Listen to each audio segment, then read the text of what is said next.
Hello दोस्तों, नमस्कार। Welcome to civil service square. आपका स्वागत करता हूं मैं अवनीश विनोदानंद पाठक यूट्यूब के इस प्लेटफॉर्म पर। दोस्तों, जैसा कि हमने शुरू में जब बात किया था कि हम बीपीएससी की जर्नी को किस तरह बढ़ाएंगे, तो उस पर मैंने 4 सब्जेक्ट पे ध्यान देने को कहा था आपसे। एक था हिस्ट्री, दूसरा बिहार स्पेशल और साइंस, और चौथा था करंट अफेयर्स। तो आज उसी को मद्देनजर रखते हुए हम साइंस की शुरुआत करने जा रहे हैं। जी हाँ, अब हम क्या करेंगे कि साइंस के जो सब्जेक्ट हैं उनको धीरे धीरे देखेंगे कि किस तरह से जो है साइंस में हम एमसीक्यू बनाते हुए आगे बढ़ेंगे। आपने देख लिया होगा थंबनेल में, ये एनसीईआरटी बेस्ड एमसीक्यू है। जी हाँ, एनसीईआरटी बेस्ड एमसीक्यू है, जिसमें कि एनसीईआरटी के ही सवाल हम करेंगे। और सबसे इंपॉर्टेंट ये है कि हम वहां से कॉन्सेप्ट उठाएंगे। हम सवालों से ज़्यादा इस बात पर इंपॉर्टेंस या ध्यान देंगे कि हम किस तरह से उन सवालों से एक्स्ट्रा सवाल निकाल सकते हैं जो कि हमारे को बीपीएससी के एग्जाम में काम आएगा। और रही बात दोस्तों इस बात की कि नंबर ऑफ क्वेश्चंस लगाने से ज़्यादा मैं आपको चाहूँ तो अभी हल्के हल्के इजी सवाल लगा के दे सकता हूं, बट द पॉइंट इज कि जो एग्जाम होता है ना, एग्जाम में जिस तरह के क्वेश्चंस पूछे जाते हैं, उन क्वेश्चंस को शुरू में जब आप ट्राई करते हैं या फिर टेस्ट देते हैं तो वो टफ लगते हैं। पर मैं आपको बताता हूं, समय के साथ जब आप उनकी प्रैक्टिस करते हैं तो प्रैक्टिस करने के साथ धीरे धीरे वो चीज़ मैच्योर होती जाती है, और आप एक सही रणनीति के थ्रू जब आगे बढ़ते हैं तो आप क्वेश्चन साइंस के कर ले जाते हैं। अब इंपॉर्टेंट बात यह है कि साइंस में कौन सा सेक्शन हम करेंगे, तो हम शुरू करने जा रहे हैं बायोलॉजी से। हम बायोलॉजी से शुरू करेंगे क्योंकि बायोलॉजी सबसे ज्यादा पूछा जाता है बीपीएससी में। तो आइए शुरू करते हैं अपने एनसीईआरटी के सीरीज को बायोलॉजी के, जिसमें हम एमसीक्यू करेंगे। और मोस्टली हम एमसीक्यू ऐसे करते हुए जाएंगे कि हम एमसीक्यू डील करते हुए बहुत सारे जो मल्टीपल ऑप्शंस हैं उनको भी देखते हुए जाएंगे। तो आइए दोस्तों शुरू करते हैं साइंस के इस एमसीक्यू के क्लास को। दोस्तों, इसमें पहला सवाल देखिए, ये मैंने ये जानबूझकर यहाँ पर रखा है ताकि जब आपको ये समझ में आए कि ये जो है इंपॉर्टेंट है और ये पूछा हुआ है और ये कहाँ से है और किस क्लास का है, तो आपको थोड़ा सा विजन क्लियर होगा कि नहीं, ये एग्जाम में आने की संभावना है। पहला क्वेश्चन है कि निम्न युग्मों में से कौन सा युग्म सही सुमेलित नहीं है। सबसे पहले तो यही सवाल इंपॉर्टेंट है। ये जो नहीं वाला पॉइंट है ना दोस्तों, आपको इस पे खासा ध्यान रखना पड़ता है। कभी कभी एग्जाम में नहीं हम नहीं पढ़ पाते हैं और गड़बड़ हो जाता है। आइए देखते हैं। एक तरफ लिखा हुआ है थियोफ्रस्टस, कैरोलस लीनियस, इवानोविस्की और लुई पास्चर। ये चारों वैज्ञानिक के नाम है और संबंधित तथ्य हैं वनस्पति विज्ञान के जगत, वार्गिकी विज्ञान के जगत, विषाणु विज्ञान के जगत और जीवाणु विज्ञान के जगत। दोस्तों, ये पहला चैप्टर है। ये बायोलॉजी का परिचय और वर्गीकरण से संबंधित है। कोशिका इसके बाद आएगा, क्योंकि कोशिका से पहले ये चैप्टर है। देखिए, कभी कभी हमें एग्जाम में लगता है कि इस चैप्टर का तो इंपॉर्टेंस उतना ज्यादा नहीं था, लेकिन देखिए एनसीईआरटी ने जब डिफाइन किया है तो पहला चैप्टर एनसीईआरटी का वर्गीकरण और परिचय से है, तो हम वहीं से शुरू करेंगे। जैसे एनसीईआरटी देता है हम वैसे ही बनाएंगे। देखिए दोस्तों, ये जो चारों साइंटिस्ट हैं, आप लिखना चाहें तो आप लिख सकते हैं। देखिए, इसमें जो है थियोफ्रस्टस को वनस्पति विज्ञान का जगत कहा जाता है, यह बिल्कुल सही है। वहीं कैरोलस लीनियस को वार्गिकी विज्ञान का, ये जो वर्गीकरण है ना, वर्गीकरण के विज्ञान का जगत जनक कहा जाता है कैरोलस लीनियस को। वहीं अगर हम बात करें इवानोविस्की को, तो इन्होंने विषाणु विज्ञान यानी वायरस वाला जो विज्ञान है उसके जनक हैं। लेकिन वहीं अगर हम बात करें लुई पास्चर की, तो लुई पास्चर जीवाणु विज्ञान के जनक नहीं थे। जीवाणु विज्ञान की अगर हम बात करें तो जीवाणु विज्ञान के जो जनक हैं वो हैं एंटोनी वॉन ल्यूवेनहॉक। जी हाँ, ये हैं ल्यूवेनहॉक। जी हाँ, आप याद रखेंगे कि जीवाणु विज्ञान के जनक हैं ल्यूवेनहॉक। वहीं अगर मैं बात करूं कि फिर लुई पास्चर का क्या योगदान है बायोलॉजी के फील्ड में, तो देखिए लुई पास्चर ने आपको किण्वन की पद्धति पे काम किया है। किण्वन की जो सिद्धांत है उस पे काम किया है। उन्होंने पैथोलॉजी पे काम किया है, जिसे रोग विज्ञान कहते हैं, पैथोलॉजी पे काम किया है। वहीं अगर हम बात करें तो उनका जो योगदान है वो सूक्ष्म जीव विज्ञान में भी है। ठीक है, सूक्ष्म जीव विज्ञान में। तो ये important fact about Louis Pasteur है। और मैंने आपको बताया कि जीवाणु विज्ञान के जो जनक हैं उनका नाम है ल्यूवेनहॉक। पूरा नाम है उनका एंटोनी वॉन ल्यूवेनहॉक। अच्छा, कुछ लोगों को लग रहा होगा कि सवाल सिर्फ हिंदी में है। देखिए, मैं दोनों लैंग्वेज में कोशिश करूंगा इसको एक्सप्लेन करने का। लेकिन हिंदी मीडियम के छात्र, क्योंकि हिंदी मीडियम के छात्र को बहुत परेशानी हो जाती है कभी कभी सवालों में, तो आगे से जब मैं सवाल लाऊंगा, जब पीडीएफ भेजूंगा मैं आपको, तो इंग्लिश हिंदी दोनों में होगा, लेकिन समझाने के लिहाजे से मैं आपको हिंदी में समझाऊंगा, सॉरी इंग्लिश में समझाऊंगा, हिंदी में, दोनों में, और सवाल रहेंगे हिंदी में। तो आई होप आप समझ गए होंगे कि लुई पास्चर जो है यहाँ पे सही सुमेलित नहीं है। अच्छा, आइए अब चलते हैं अगले सवाल की ओर। अगला जो दूसरा नंबर का सवाल है वो है कि नीचे गए टेक्सॉन। अच्छा, टेक्सॉन क्या होता है? ये जो वर्गीकरण है ना, उसी को इंग्लिश में कहते हैं टेक्सन, यानी टेक्सोनॉमी जो है वर्गीकरण का विज्ञान कहलाता है। ये आपने चैप्टर्स में पढ़ा होगा। तो दिया हुआ क्वेश्चन है कि नीचे दिए गए टेक्सॉन को उनके सही वार्गिकी पदानुक्रम में व्यवस्थित कीजिए। यानी कि ये कहना चाह रहा है कि पहले कौन, बाद में कौन, किसकी जो है क्रोनोलॉजी क्या है, किसका जो है स्थान कहां पर है। तो दोस्तों आइए चलते हैं। इन्होंने दिया है, पहले हम जानने की कोशिश करते हैं पॉइंट क्या क्या। वंश, प्रभाग, गण, कुल, जाति, जगत और वर्ग। देखिए दोस्तों, अगर मैं बात करूं इंग्लिश में, तो वंश कहते हैं जीनस, वंश को कहते हैं जीनस, प्रभाग को कहते हैं डिवीजन, वहीं गण को कहते हैं ऑर्डर, जी हां, कुल को कहते हैं फैमिली, कुल को फैमिली कहते हैं, और जाति जो आपकी हो जाती है वो हो जाती है किंगडम, जगत हो जाता है आपको स्पीसीज, जी हां, और वर्ग जो हो जाता है वो हो जाता है क्लास। तो इंग्लिश में ये कहते हैं इसको। देखिए दोस्तों, इसका जो सही आंसर होगा ना कि कौन सा सही क्रम है, तो सबसे पहले इसमें आता है जगत। जगत यानी कि स्पीसीज, ठीक है, स्पीसीज आएगा सबसे पहले, ठीक है। तो सही जो इसका आंसर है वो है सबसे पहले स्पीसीज यानी कि जगत। उसके बाद आएगा दोस्तों प्रभाग, प्रभाग के बाद आएगा वर्ग, वर्ग के बाद आएगा गण, गण के बाद आएगा कुल, कुल के बाद आएगा वंश, और वंश के बाद आएगा पांचवें पे जाति। तो यहां अगर हम देखें तो B is the correct option. देखिए दोस्तों, इसको याद करने का एक बड़ा ही इंग्लिश में अगर आप देखेंगे तो आसान तरीका है, वो मैं आपको बताता हूं। देखिए, सबसे पहले मैंने आपको क्या बताया कि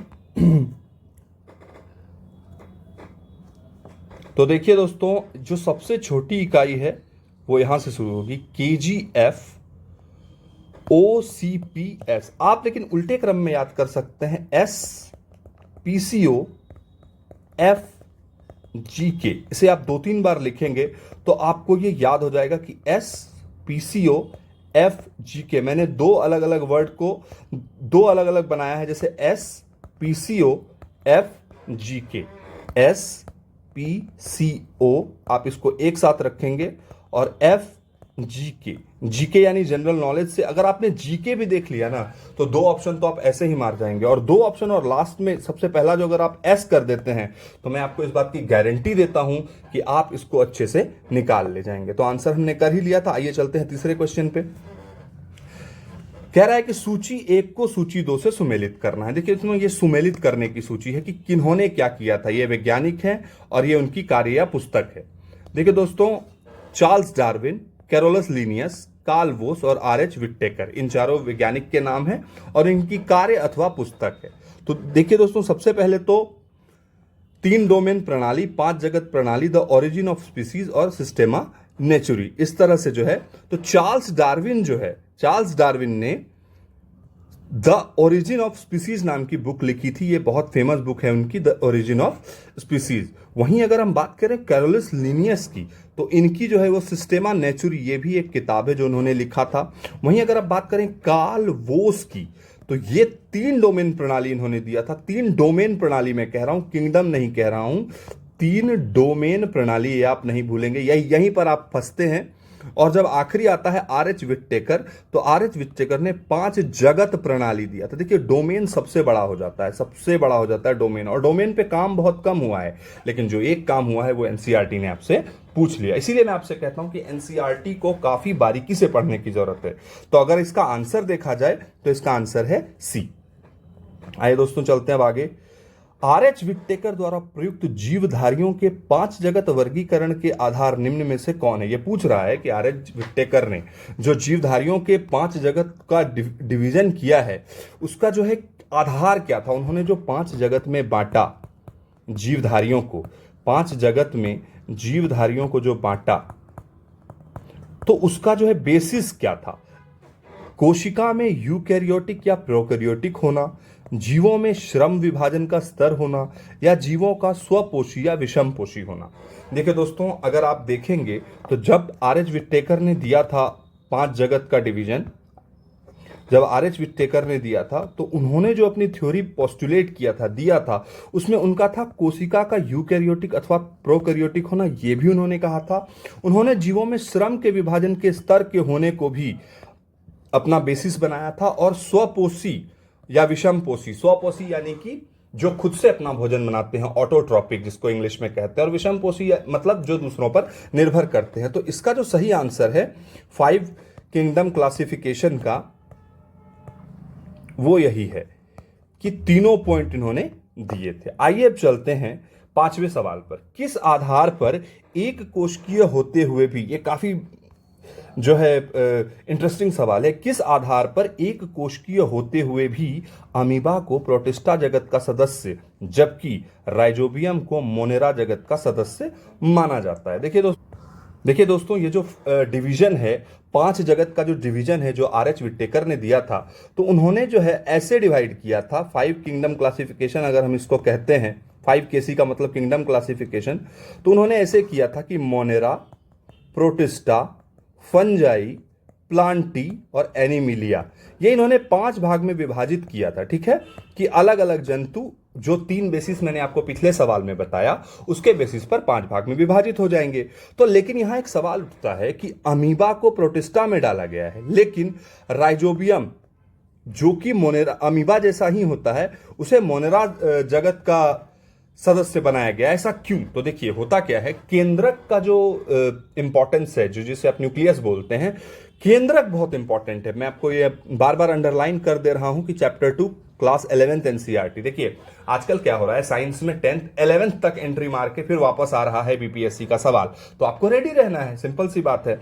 तो ये जो 5 जगत का क्लासिफिकेशन में अमीबा को प्रोटिस्टा बनाया गया लेकिन राइजोबियम को मोनेरा बनाया गया, उसका सिर्फ एक कारण है, उसका सिंपल एक कारण था, केंद्रक की संरचना के आधार पर। हालांकि कोशिका भित्ति की उपस्थिति और अनुपस्थिति के आधार पर कभी कभी ऐसा लगता है, लेकिन ऐसा कुछ नहीं है, क्योंकि अभी तक ये यूनिसेल्युलर चल रहे हैं, पोषण की विधि के आधार पर, जनन की विधि के आधार पर। लेकिन सबसे इंपॉर्टेंट है, देखिए जैसे जैसे ऑर्गेनिज्म छोटे होते जाते हैं ना, तो उनमें जो डिवीजन का आधार है वो भी छोटा होता जाता है। ठीक है, क्योंकि बहुत छोटे, आगे जब मैं आपको और पढ़ाऊंगा, कोशिका पढ़ाऊंगा, हम उत्तक के जब एमसीक्यूज करेंगे, जब मैं धीरे धीरे एक्सप्लेन करूंगा, तो आपको ये समझ में आएगा कि जो ऑर्गेनिज्म जितना छोटा, डिवीजन उतना ज्यादा छोटा हो जाता है। जितना बड़ा, जैसे हमारा अलग अलग तंत्र है, हमारा स्केलेटल सिस्टम है, डाइजेस्टिव सिस्टम है, एक्सक्रेटरी सिस्टम है, सब सारा सिस्टम है, लेकिन कुछ ऑर्गेनिज्म में ये कॉम्प्लेक्स होता है। तो कॉम्प्लेक्स होने के कारण जो केंद्रक की संरचना है, उसके आधार पर आप नहीं भूलेंगे कि अमीबा और राइजोबियम को अलग अलग जगत में डाला गया है। आइए चलते हैं अगले सवाल पर। मोनेरा जगत के संदर्भ में निम्नलिखित कथनों पर विचार कीजिए। इसमें एक कोशिकीय, आदिम एवं सर्वत्र व्यापी जीव सम्मिलित हैं, यह पहला स्टेटमेंट है। दूसरा है, इसमें सूक्ष्म जीव जैसे जीवाणु, विषाणु आदि पाए जाते हैं। इसमें प्रायः सभी जीवों में कोशिका भित्ति यानी सेल वॉल पाई जाती है। ठीक है, सेल वॉल पाई जाती है, किंतु केंद्रक झिल्ली अनुपस्थित होती है। तो आइए देखते हैं क्या कह रहा है यह सवाल। देखिए सबसे पहली बात कि जो मोनेरा जगत है ना, वो 5 किंगडम क्लासिफिकेशन, मैं आपको बार बार 5 किंगडम क्लासिफिकेशन बता रहा हूं। 5 किंगडम, जो 5 जगत का क्लासिफिकेशन है, उसका पहला ही क्लासिफिकेशन मोनेरा है। तो सिंपल सी बात है, मोनेरा में सबसे प्राचीन जीव होंगे जिन्हें हम कहते हैं प्रोकैरियोटिक होंगे, जिनके जो केंद्रक है वो एग्जैक्टली स्थित नहीं होंगे, जैसा आपने राइजोबियम और अमीबा में भी डिफरेंस देखा। तो आइए पढ़ते हैं पहले स्टेटमेंट को कि इसमें एक कोशिकीय यानी सिंगल सेल, आदिम यानी बहुत प्राचीन और सर्वत्र व्यापी जीव सम्मिलित हैं, ये बात सही है। इसमें सूक्ष्म जीव जैसे जीवाणु और विषाणु जैसे ही आया। देखिए वायरस, दोस्तों वायरस काफी डिफरेंट होता है, वायरस में न्यूक्लियस नहीं होता है, तो वायरस जो है ना वायरस इस कैटेगरी में आता ही नहीं है। इनफैक्ट वायरस लिविंग और नॉन लिविंग के बाउंड्री पे रहता है। मतलब अगर वायरस ऐसे सतह पर है जहां पर कोई जीवन नहीं है तो यह निर्जीव की तरह रिएक्ट करता है, एक्ट करता है समटाइम। लेकिन वायरस अगर किसी ऐसे सिस्टम में एंटर कर जाता है जहां पर कि सजीव है, जो जहां पर कि पोषण मिल सकता है, तो वायरस एक्ट करने लगता है आपको सजीव की तरह। तो इसे बाउंड्री पे रखा जाता है। इसीलिए वायरस, सूक्ष्मजीव, जीवाणु तक तो ठीक है, लेकिन विषाणु आदि विषाणु नहीं पाए जाते हैं। और इसमें प्रायः सभी जीव में कोशिका भित्ति पाई जाती है, किंतु केंद्रक झिल्ली अनुपस्थित होती है। देखिए, क्योंकि ये यूकैरियोट्स का पार्ट होता है। मैं आपको बता दूं कि इसमें मोनेरा जो है, इसमें जितने जंतु हैं वो प्रोकैरियोट होते हैं, यूकैरियोट नहीं, प्रोकैरियोट्स। तो प्रोकैरियोट्स की एक खासियत क्या है, जैसे हमारे शरीर में जो सेल्स हैं उसमें एक न्यूक्लियस का फिक्स पोजीशन होता है, कोशिकाओं में जो केंद्रक है उसका फिक्स पोजीशन है। लेकिन प्रोकैरियोट में ऐसा कुछ नहीं है कि एकदम फिक्स रहेगा केंद्रक, ठीक है। तो इसी वजह से ये आपका सही आंसर है कि सी, एक सही है, 3 सही है, विषाणु के कारण दूसरा गलत है। आइए अब चलते हैं अगले पॉइंट, आइए चलते हैं 7वें सवाल पर कि माइकोप्लाज्मा और मिथोनिज, ठीक है, मिथेनोजेन, माफ कीजिएगा, मिथेनोजेन, मिथेनोजेन, मिथेनोजेन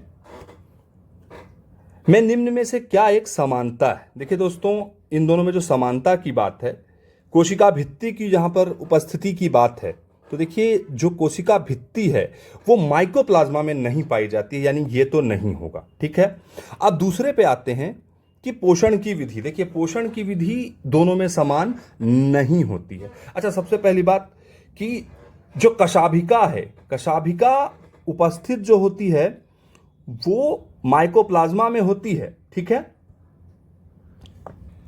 माफ कीजिएगा, जो कशाभिका है वो इन दोनों में से किसी में नहीं पाई जाती है। तो हमारा आखिरी पॉइंट बनता है अवायवीय श्वसन की उपस्थिति। देखिए, अवायवीय श्वसन क्या होता है, जैसे हम श्वास लेते हैं तो हम ऑक्सीजन जो लेते हैं वायुमंडल से लेते हैं, लेकिन ये जो अवायवीय श्वसन पाया जाता है इसका मतलब होता है ऑक्सीजन की अनुपस्थिति में भोजन का ऑक्सीकरण कर लेना, ठीक है।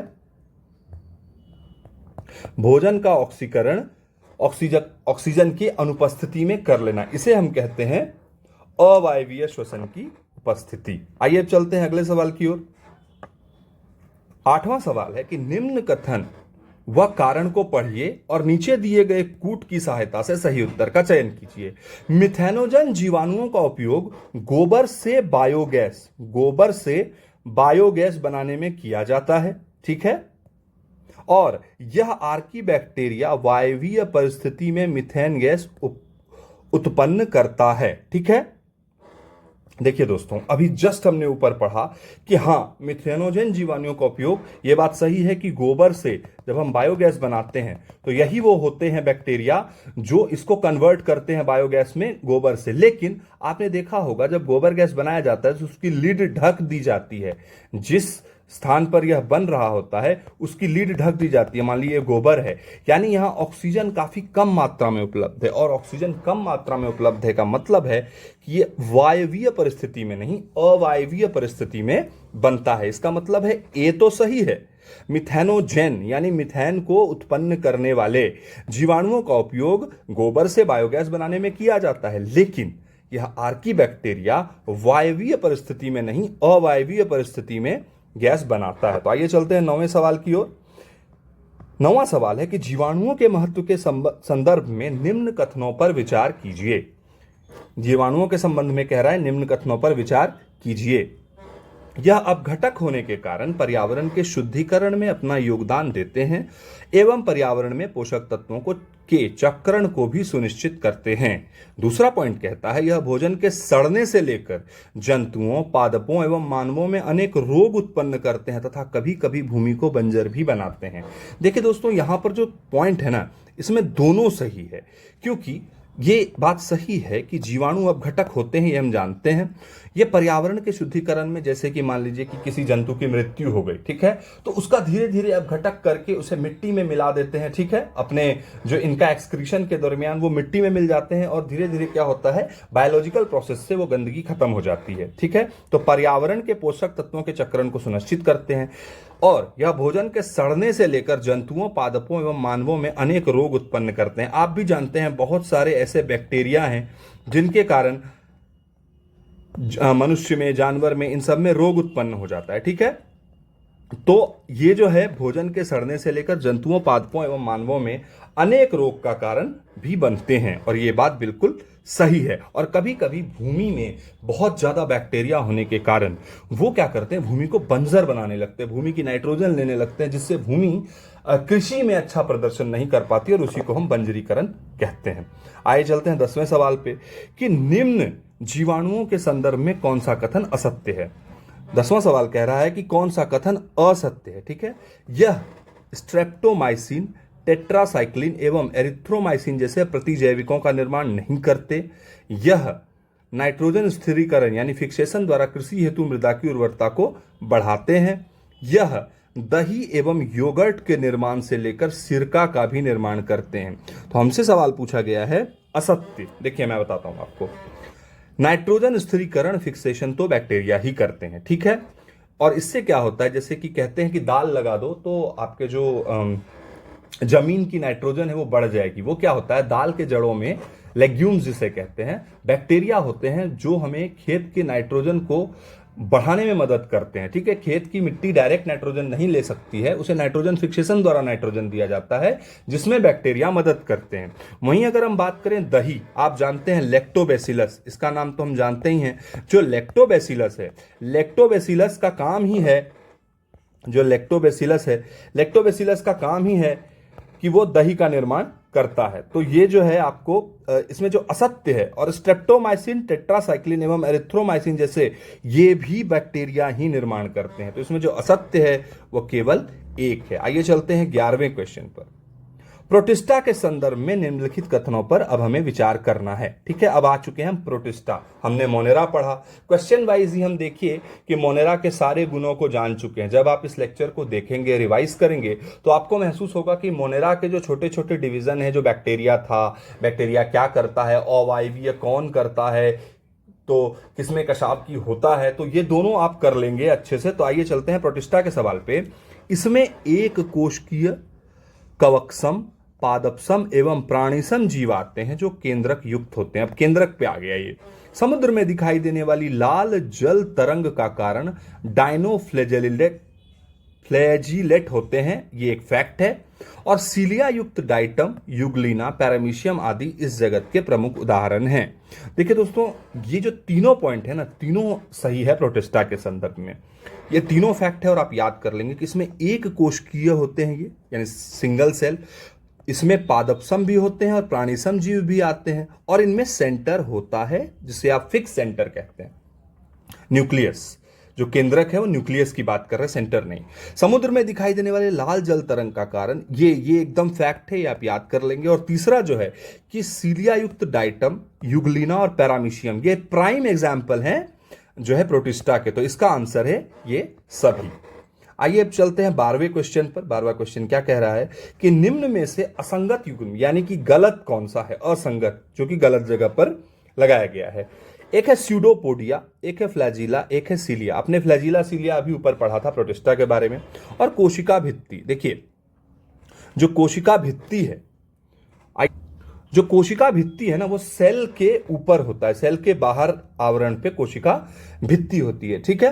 तो ये सवाल है स्यूडोपोडिया, अमीबा। देखिए अमीबा ये सही मिलाया हुआ है, क्योंकि जो स्यूडोपोडिया होता है, स्यूडोपोडिया, उसके मदद से जो अमीबा है वो जो है भोजन ग्रहण करता है और चलता भी है, ये दोनों करता है। ये जब अपना भोजन या शिकार देखता है, तो मान लीजिए ये कोई अमीबा है, ठीक है, यहां पर कोई शिकार है, तो ये धीरे धीरे अपने शेप को चेंज करेगा और उसके पास पहुंचने तक कुछ इस तरह का हो जाएगा। इसी प्रोसेस को कहते हैं स्यूडोपोडिया, ठीक है। फ्लैजिला, फ्लैजिला यूग्लिना में होता है, ठीक है, और सीलिया जो है पैरामीशियम में होता है, लेकिन कोशिका भित्ति का प्लाज्मोडियम में अभाव होता है, यानी कि यही हमारा सही आंसर बनेगा। आइए चलते हैं 13वें सवाल पर। निम्न में से किस एक कोशिकीय जीव में 2 केंद्रक पाए जाते हैं? ये काफी यूनिक सवाल है, ठीक है, और यहां पर सारे जो चारों हैं जैसे एगैरिकस, प्लाज्मोडियम, पैरामीशियम और यूग्लिना, ये मोस्टली ये सवाल जो है जो प्रोटिस्टा है उससे प्रभावित है, तो इसका जो सही आंसर होगा वो होगा पैरामीशियम। क्या होता है दोस्तों कि पैरामीशियम में 2 तरह के केंद्रक पाए जाते हैं, जिसमें एक बड़ा होता है और दूसरा छोटा होता है। जो बड़ा होता है उसे गुरु केंद्रक कहते हैं और छोटे को सूक्ष्म केंद्रक कहते हैं।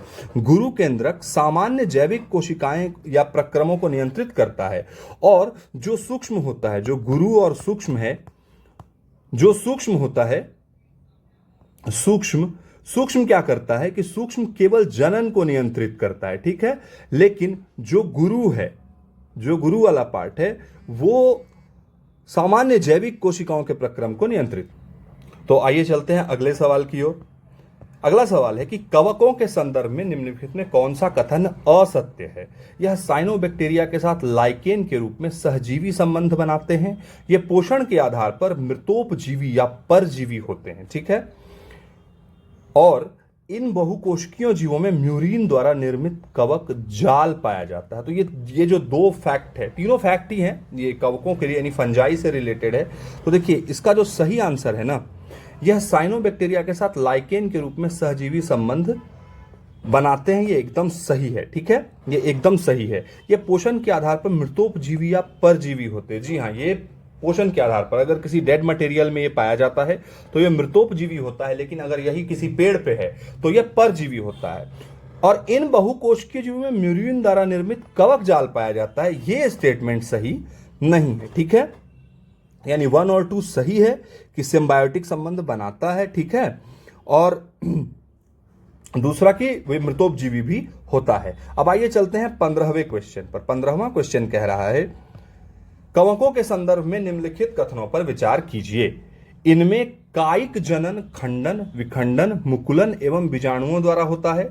कवक मूल पाइनस की जड़ में कवकों के सहजीवन का प्रमाण है। और तीसरा है अलेक्जेंडर फ्लेमिंग द्वारा वर्ष 1939 यानी 1939 में खोजे गए प्रथम प्रतिजीवी का स्रोत है। तो देखिए इसमें पूछ रहा है कौन सा सही है, तो यह इसमें जो सही है 1 और 2 सही है। कायिक जनन खंडन होता है, विखंडन होता है, मुकुलन एवं बीजाणुओं द्वारा होता है। वहीं कवक मूल पाइनस की जड़ में कवकों के सहजीवन का प्रमाण है। देखिए दोस्तों, जो खंडन है उसे फिजन कहते हैं, विखंडन को फ्रैगमेंटेशन, मुकुलन होता है बडिंग, और स्पोर्स जैसे बीजाणुओं द्वारा होता है, ठीक है। अब चलते हैं हम लोग कि 3 सही क्यों नहीं है, क्योंकि अलेक्जेंडर फ्लेमिंग द्वारा 1929 में खोजे गए प्रथम प्रतिजैविक पेनिसिलिन का स्रोत कवक पेनिसिलियम था, ठीक है। तो इसमें जो है सही नहीं है, तो यानी कि इसमें जो सही नहीं का आंसर है वो है आपको ए, ठीक है, माफ कीजिएगा, सही नहीं सही है। तो सही 1 और 2 है क्योंकि यहां पर 39 है। देखिए मैं खुद फंस गया नहीं और सही में, तो यही हमेशा एग्जाम में होता है कि एक बार अगर आप देख रहे हैं और गौर से नहीं देख रहे हैं तो आपको प्रॉब्लम आ सकती है। आइए चलते हैं 16वें क्वेश्चन पर। क्या कह रहा है 16वां क्वेश्चन? पौधों में होने वाला अधिकांश रोग जैसे गेहूं में रस्ट होना, पाउडरी मिड्यूल और ब्लाइट रोग आदि का कारण क्या है? देखिए दोस्तों, इसका सिर्फ एक कारण है और वो है कवक। होता क्या है कि पौधों में होने वाला रोग जैसे गेहूं में रस्ट, पाउडरी मिड्यूल, ब्लाइट रोग कवक से पैदा होते हैं, ठीक है। ये रोग परजीवी कवकों द्वारा उत्पन्न होते हैं, ये आपको याद रखना है। आइए चलते हैं 17वें सवाल की ओर। यीस्ट, जिसे सैक्रोमाइसिन सेरेविसी भी कहते हैं, शराब उद्योग एवं बेकरी उद्योग में औद्योगिक स्तर पर प्रयुक्त किया जाता है, क्योंकि आपको इन चारों स्टेटमेंट्स में से एक स्टेटमेंट देना है। देखिए दोस्तों, जो शराब है, शराब का जब शराब बनाया जाता है तो आप यही समझ लीजिए कि फलों के रसों को, चाहे अंगूर का रस हो, चाहे गेहूं से निकाला हुआ रस हो, इन सब को ऑक्सीजन की अनुपस्थिति की जो जगह है वहां पर डाल दिया जाता है और वहां इनका होता है किण्वन, जी हाँ, जब किण्वन होता है तो उसी से बनता है शराब। और दूसरा, जो बेकरी उद्योग में आप देखते हैं, बेकरी के जो प्रोडक्ट हैं जैसे ब्रेड हो गया, मफिन्स हो गए, इन सब में जो आप देखते हैं कि इनमें फ्लफीनेस होता है, फूले हुए रहते हैं, इसका भी कारण जो है आपको यीस्ट है। और यीस्ट का जो कारण है उसका यह है कि ये O2 विहीन वातावरण में किण्वन कर लेता है। तो इसका जो सही आंसर है वो है O2 विहीन वातावरण में किण्वन करता है। आइए चलते हैं 18वें क्वेश्चन पर। एक कथन और एक कारण है। कथन है कि मशरूम प्रोटीन एवं विटामिन का प्रमुख स्रोत होता है जो एक कवक एगेरिकस है। दूसरा कारण है, कारण कहता है कि मशरूम एक विषमपोषी यूकैरियोटिक एवं स्थानबद्ध पादपसम जीव है। देखिए, दोनों सही है। मशरूम प्रोटीन एवं विटामिन का स्रोत होता है, यह भी सही है, और यह कवक है एगेरिकस। लेकिन दूसरा स्टेटमेंट है कि मशरूम एक विषमपोषी है, यह भी सही है, यूकैरियोटिक यह भी सही है, स्थानबद्ध है। लेकिन कथन जो है, कारण जो है कथन को जस्टिफाई नहीं कर रहा है। तो इसका आंसर होगा ए और आर दोनों सही है, परंतु आर ए का सही स्पष्टीकरण नहीं है। आइए चलते हैं आज के सेशन के आखिरी क्वेश्चन पे। 4 वैज्ञानिक और एक बार फिर से उनके 4 कार्य, ठीक है। लुई पास्चर, एवी ल्यूवेनहॉक, W.M. स्टानले और डी.ओ. डाइनर, ठीक है। और जो कार्य हैं, वायरॉइड, किण्वन, विषाणु का क्रिस्टलीकरण और जीवाणु एवं प्रोटोजोन। शुरू में ही मैंने आपको बताया था कि लुई पास्चर का नाम किण्वन के लिए जाना जाता है। और आप यहां देख रहे हैं कि ए का आंसर 2 है, तो इस बेसिस पे भी आप लगा सकते हैं। लेकिन हम फिर से देख लेते हैं, जो ल्यूवेनहॉक हैं, ल्यूवेनहॉक का कार्य जीवाणु एवं प्रोटोजोन पे था। वहीं अगर हम बात करें W.M. स्टानले का, तो इनका विषाणु का क्रिस्टलीकरण पे था। और टी.ओ. डाइनर का जो काम था वो वायरॉइड पे था। तो इस तरह से आज हमने साइंस का जो है एमसीक्यू का 19 क्वेश्चन किया है बायोलॉजी का। और मैं आपको बता दूं दोस्तों कि ये जो क्वेश्चन हम कर रहे हैं ना, ये एनसीईआरटी, टोटल एनसीईआरटी अरिहंत है, उसी पे बेस्ड है, ठीक है। एनसीईआरटी जो अरिहंत की है उस पे बेस्ड है। तो आपको कहीं से भी ये क्वेश्चन डायरेक्टली मिल सकते हैं एग्जाम में। अगर डायरेक्टली नहीं मिलेंगे तो इसके आंसर्स में दिए गए फैक्ट आपको मिल सकते हैं। तो आपको रेडी रहना है, इन सारे क्वेश्चंस को रिवाइज करना है, बार बार देखना है। और अगर आपके पास बुक है तो आपको बुक लेके बैठना है, ताकि जो एक्सप्लेनेशन, देखिए मैंने जो एक्सप्लेनेशन दी है वो अपने हिसाब से दी है, बुक में थोड़ा बुकिश लैंग्वेज होता है, लेकिन समझ में आने के लिए 2 के स्पीड में अगर आप दोनों को कोऑर्डिनेट कर लेते हैं तो आप बहुत अच्छे से निकाल लेंगे। हालांकि पहले चैप्टर के अभी कुछ क्वेश्चंस रहते हैं, वो हम अगले सेशन में लेके आएंगे। तब तक के लिए आप अपना ढेर सारा ख्याल रखिए, रिवाइज करिए, पढ़ते रहिए। नमस्कार, जय हिंद।